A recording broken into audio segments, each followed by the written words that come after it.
today we're going to be talking about changes in money supply. So, since last April, the money supply has shrunk about 4.6%.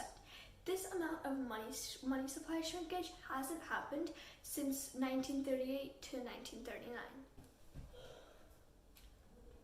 When money supply changes, whether it's a shrinkage or an acceleration, around the first 6 months of the change happening, you start to see changes in asset prices. Then between the next 6 to 18 months, you start seeing changes in economic prices. For example, if it's a shrinkage, then banks may lend money less, the demand for mortgages may decrease, and companies may put off big projects. On the other hand, if there's an acceleration, then On the other hand, if there's an acceleration in the money supply, then inflation will come down, and hence people will invest more, and interest rates will also come down. In another 12 to 18 months, you'll start to see broad-based inflation, and there are two main steps that the Fed takes to generate broad-based inflation. First, they hike interest rates. And why do they hike interest rates? To cut down spending.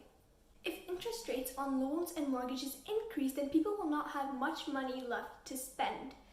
And obviously, first people have to pay for their basic needs, such as food, electricity, etc. And after all that, they have even less money to spend and less money left over, which means spending is cut down. But why do they want people to spend less? They want people to spend less to create a decrease in demand, thus leading to broad-based inflation. One of the biggest forms of debt that the majority of people have is a mortgage, whether it be a house mortgage, car mortgage, etc.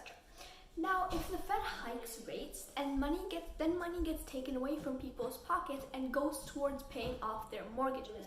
However, mortgages have been taken off the consumer price index.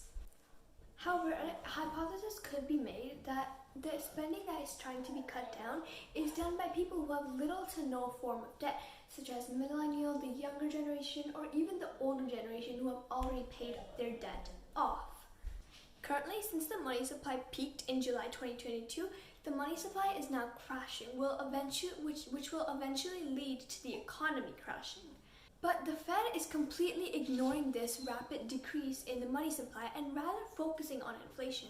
Inflation is also falling rapidly since the money supply is contracting, and soon, in result, the economy will be contracting too.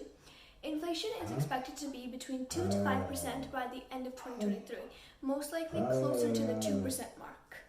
Now, the question is, will this change in money supply lead to a recession? Well, to find the answer to that, go to part 2. Bye!